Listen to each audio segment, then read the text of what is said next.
इमरान खान की एक छोटी सी झलक जो है आप अपनी आंखों से देख के प्लीज कर लो।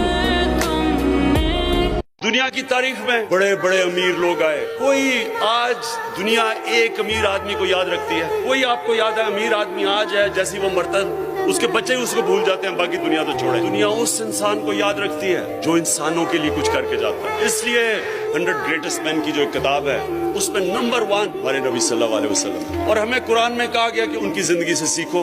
तो उनकी जिंदगी क्या थी? अगर आपने बड़ा इंसान बनना है तो उनकी जिंदगी को बार बार पढ़ो, समझो वो क्या है, क्या चीज थी उनमें, क्या क्वालिटीज थी तो उन्होंने दुनिया की तारीख ही बदल के रख दी। अल्लाह ने उनको अपना हबीब का, उन्होंने कहा उनकी जिंदगी से सीखो। हम जब बड़े थे हमारे और रोल मॉडल्स थे, मेरे क्रिकेट के रोल मॉडल्स थे, और रास्ते में रोल मॉडल्स बनते आए, पॉप स्टार्स थे वगैरह वगैरह। अभी भी लोग जो बिजनेस में होते हैं वो बिल गेट्स को रोल मॉडल बना लेते हैं, या और स्टीव जॉब्स वगैरह वगैरह। लेकिन ये याद रखें कि ये कोई भी उनके पैर की मिट्टी के भी बराबर नहीं पहुंच सकता है। अब ये याद रखें कि उनकी जो जिंदगी है वो दुनिया, वो तारीख का हिस्सा है, हिस्ट्री का हिस्सा है। हमें पता है वो कब पैदा हुए, कब उन्हें हिजरत की, कब इस दुनिया से पर्दा किया, एक एक डेट पता है हमें। अब मैं आपको उन डेट से बता रहा हूँ, मैं क्यों कहता हूँ कि कोई उनका मुकाबला नहीं कर सकता। 625 में जंग बदर होती है, मुसलमान सिर्फ 313 लड़ने वाले, उनमें से सबके पास तलवारें भी नहीं थी, और 636 11 साल के बाद वही मदीना के रियासत के मुसलमान जो उस वक्त की सुपर पावर थी रोमन एम्पायर,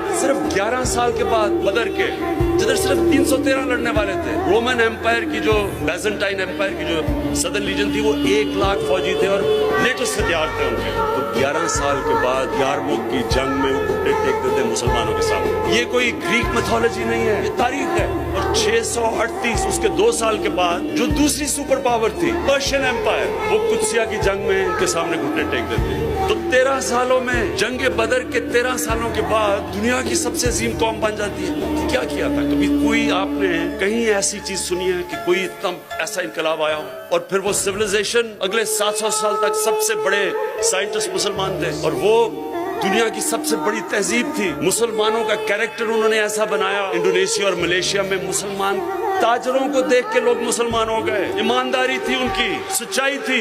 तो मैं ये जो आपको कह रहा हूँ ये आपने समझना है नौजवानों, बिकॉज फ्यूचर तो आपका है। तो आपने एक चीज समझनी, नंबर 1 सबसे इंपॉर्टेंट चीज ये है कि हमारे नबी सल्लल्लाहु अलैहि वसल्लम ने इंसानों को बदला, और कुरान की आयत है कि मैं कभी किसी कौम की हालत नहीं बदलता जब तक वो कौम खुद अपनी हालत बदलने की कोशिश ना करे। यानी कि अगर हमने नया पाकिस्तान बनाना है तो हुकूमत एक तरफ कोशिश करेगी और कौम दूसरी तरफ कोशिश करेगी, मिलके नया पाकिस्तान बनेगा। हमने उनकी जिंदगी से क्या सीखा? मदीना की रियासत पहले दिन मदीना की रियासत नहीं बन गई, पहले दिन से जद्दोजहद शुरू हुई।